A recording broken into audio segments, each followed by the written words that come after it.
Hello friends, स्वागत है आपका आपके अपने लीगल चैनल सोच पर प्रहार में। मैं हूं सनी शर्मा और दोस्तों आज के इस वीडियो में मैं आपको कुछ प्रैक्टिकल बताने वाला हूं।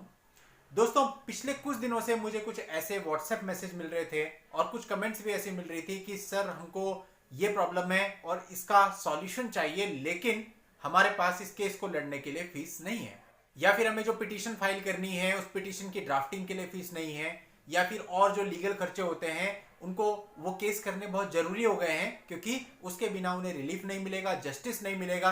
लेकिन प्रॉब्लम यह है कि यदि वो उस केस को करते हैं तो एडवोकेट फीस और जो कोर्ट फीस होती है और भी तमाम खर्चे होते हैं लीगल, वो करने के लिए उनके पास उतना धन, उतने साधन नहीं है। तो सर हम क्या करें?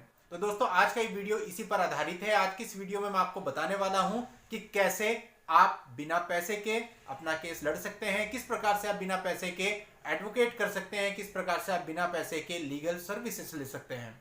और दोस्तों इसके साथ साथ फिर मैं आपको फर्दर बताऊंगा कि अलग अलग तरह के केसेज में जो फीस आती है उसके लिए क्या नियम और कायदे बनाए गए हैं, किस तरह से आपको इस पूरी प्रक्रिया को फॉलो करके निःशुल्क विधिक सहायता प्राप्त करनी है, फ्री लीगल सर्विसेज आप ले सकते हैं, फ्री एडवोकेट नियुक्त कर सकते हैं, ये सारे काम कर सकते हैं। तो दोस्तों ये वीडियो बहुत ही इंपॉर्टेंट है क्योंकि जैसा कि आप जानते हैं कोविड की वजह से बेरोजगारी बहुत ज्यादा बढ़ गई है। कई लोग ऐसे थे जो अभी तक जॉब में थे लेकिन अभी जॉबलेस हैं। तो ऐसे लोगों के साथ भी अगर कुछ लीगल इशू है तो इस वीडियो से उनको निश्चित रूप से हेल्प मिलने वाली है। तो इस वीडियो में मैं आपको पूरी जानकारी दूंगा, इसकी बिल्कुल मत कीजिएगा। और यदि आप चैनल पर नए हैं, अभी तक आपने चैनल को सब्सक्राइब नहीं किया है, तो चैनल को सब्सक्राइब करके नोटिफिकेशन बेल पर जरूर क्लिक कर लें ताकि जब भी मैं ऐसी कोई वीडियो लेके आऊं उसकी जानकारी आपको सबसे पहले मिले।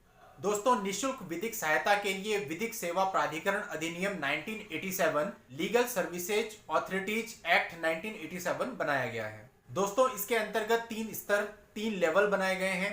पहला जो लेवल है वो राष्ट्रीय स्तर है, दूसरा राज्य स्तर है और तीसरा जिला स्तर है। यानी कि राष्ट्रीय स्तर पर राष्ट्रीय विधिक सेवा प्राधिकरण, इसी प्रकार से राज्य स्तर पर राज्य विधिक सेवा प्राधिकरण, इसी प्रकार से जिला स्तर पर जिला विधिक सेवा प्राधिकरण बनाए गए हैं जो कि आपको निःशुल्क विधिक सहायता देते हैं। दोस्तों हर एक लेवल पर कुछ एडवोकेट्स की नियुक्ति की जाती है। ये जो एडवोकेट्स होते हैं इनकी सैलरी का भुगतान सरकार के द्वारा किया जाता है और इनकी जो सर्विसेज है वो गरीब व्यक्तियों को और अन्य लोग जो इन सेवा के लिए पात्र होते हैं उनको मिलती है। अब दोस्तों इसमें कई सारे क्वेश्चन आते हैं कि ये निःशुल्क विधिक सहायता प्राप्त करने की प्रक्रिया क्या है, कौन कौन ये निःशुल्क सहायता प्राप्त कर सकता है, कौन व्यक्ति ऐसे हैं जिनको ये निःशुल्क सेवा प्राप्त करने का अधिकार नहीं है। तो इन सब चीजों को हम एक एक करके जानते हैं। सबसे पहली चीज आती है कि इसकी प्रक्रिया क्या है, किस प्रकार से आप ये निःशुल्क सहायता प्राप्त कर सकते हैं। दोस्तों किसी व्यक्ति के खिलाफ जिस कोर्ट में केस किया गया है या फिर उसको किसी दूसरे व्यक्ति के खिलाफ जिस कोर्ट में केस करना है उससे संबंधित प्राधिकरण में उसे जाना है और एक आवेदन पत्र देना है। वहां एक फॉर्म उसको मिलेगा, उस फॉर्म को एज ए आवेदन, एज ए एप्लीकेशन उसको भर के देना है और उसके साथ में एक एफिडेविट भी लगाना है। अब दोस्तों आपने फॉर्म में जो भी डिटेल्स भरी होंगी, आपका जो एफिडेविट होगा उसकी जांच की जाएगी विधिक सेवा प्राधिकरण के द्वारा और यदि वो जांच में सही पाया जाता है कि आप निःशुल्क विधिक सहायता प्राप्त करने के लिए एलिजिबल हैं, तो फिर आपके लिए एक एडवोकेट की नियुक्ति कर दी जाती है जिसको आपको कोई भी चार्ज नहीं देना पड़ता है और वो आपको सारी विधिक सेवाएं देता है, जो कि एक नॉर्मल एडवोकेट जब आप किसी पर्सनल एडवोकेट को हायर करते हो वो आपको जो सेवाएं देता है वही सारी सेवाएं वो एडवोकेट भी आपको देगा। इसके अलावा दोस्तों जब किसी अभियुक्त को, एक्यूज्ड पर्सन को कोर्ट के सामने लाया जाता है और वो जज साहब के सामने कहता है कि उसके पास इतने पैसे नहीं है कि वो अपना एडवोकेट नियुक्त कर सके, तो ऐसे केस में यदि जज सही समझे तो वो विधिक सेवा प्राधिकरण के सचिव को इस विषय में लिख सकते हैं और उसके लिए निःशुल्क अधिवक्ता की व्यवस्था की जा सकती है। इसके अलावा दोस्तों मेन समस्या तब आती है जब कोई सिविल केस का मैटर होता है, क्योंकि सिविल केस में मान लीजिए किसी की संपत्ति से रिलेटेड कोई विवाद है। अब दोस्तों प्रॉपर्टी की वैल्यू आपको पता है, मान लीजिए किसी प्रॉपर्टी की वैल्यू 50 लाख है, उसकी पुश्तैनी जमीन है, तो वहां पर आपको उस केस को लड़ने के लिए उस प्रॉपर्टी की वैल्यू पर कुछ percentage as a court fee जमा करना होता है। यानी कि अब आप लगा लीजिए 50 लाख की संपत्ति है, अगर उस पर आप 5% भी लगाते हैं तो कितनी बड़ी अमाउंट बैठेगी। तो वहां पर एडवोकेट की फीस से ज्यादा ये जो कोर्ट फीस होती है वो पड़ जाती है। तो ऐसे केस में क्या हो, अगर उसके पास वो संपत्ति पर जो कोर्ट फीस पड़ रही है वो कोर्ट फीस ही देने के पैसे ना हो, भाई एडवोकेट तो उसको विधिक सेवा प्राधिकरण से फ्री मिल जाएगा लेकिन वो कोर्ट फीस तो उसको पे करनी होगी।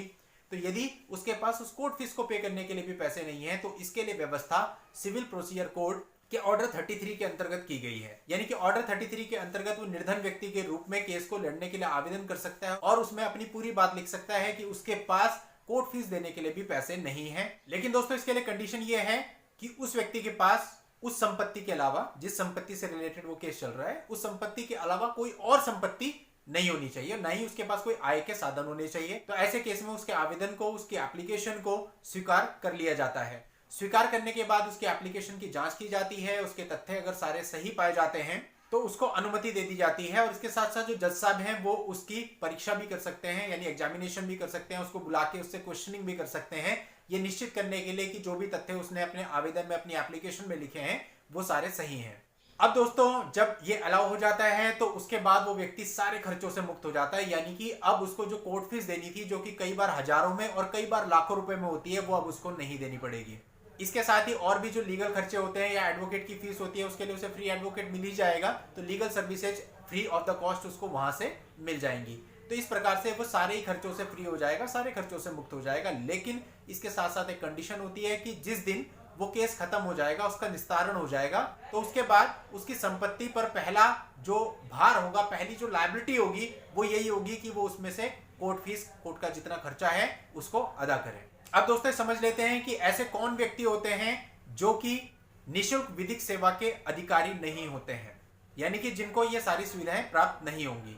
दोस्तों, ऐसे व्यक्ति जिन पर मानहानि का केस चला हो, या फिर ऐसे व्यक्ति जो कोर्ट की अवमानना के लिए, यानी कि कंटेम्प्ट ऑफ कोर्ट के लिए दोषी हों, या फिर ऐसे व्यक्ति जिन पर किसी कानून को भंग करने के लिए फाइन लगाया गया हो, ऐसे व्यक्ति इसके लिए आवेदन नहीं कर सकते हैं। ये व्यक्ति इन सारी सुविधाओं के लिए एलिजिबल नहीं होंगे। अब हम बात कर लेते हैं कि कौन ऐसे व्यक्ति हैं जो कि इन सुविधाओं के लिए एलिजिबल होंगे। तो यहाँ पर दो कैटेगरीज बनाई गई हैं। कैटेगरी फर्स्ट में SC और ST कैटेगरी के सारे व्यक्ति आएंगे, दूसरा महिलाएं आएंगी, तीसरा बच्चे आएंगे, चौथा मानसिक रूप से पीड़ित व्यक्ति, मानसिक रूप से बीमार व्यक्ति इसके अंतर्गत शामिल किए जाएंगे। कैटेगरी सेकंड में निर्धन व्यक्तियों को रखा गया है, यानी कि वो व्यक्ति जिनकी आय गरीबी रेखा से नीचे है, वो लोग इसके लिए आवेदन कर सकते हैं। तो दोस्तों, यदि आप इस कैटेगरी के अंतर्गत हैं तो आप इन सारी सुविधाओं का लाभ ले सकते हैं। दोस्तों, उम्मीद करता हूं कि ये जानकारी बहुत से लोगों के काम आएगी और वो लोग इसका लाभ उठा पाएंगे। नेक्स्ट वीडियो में नई लीगल जानकारी के साथ मैं आपसे फिर मिलूंगा। तब तक के लिए goodbye and thank you for watching.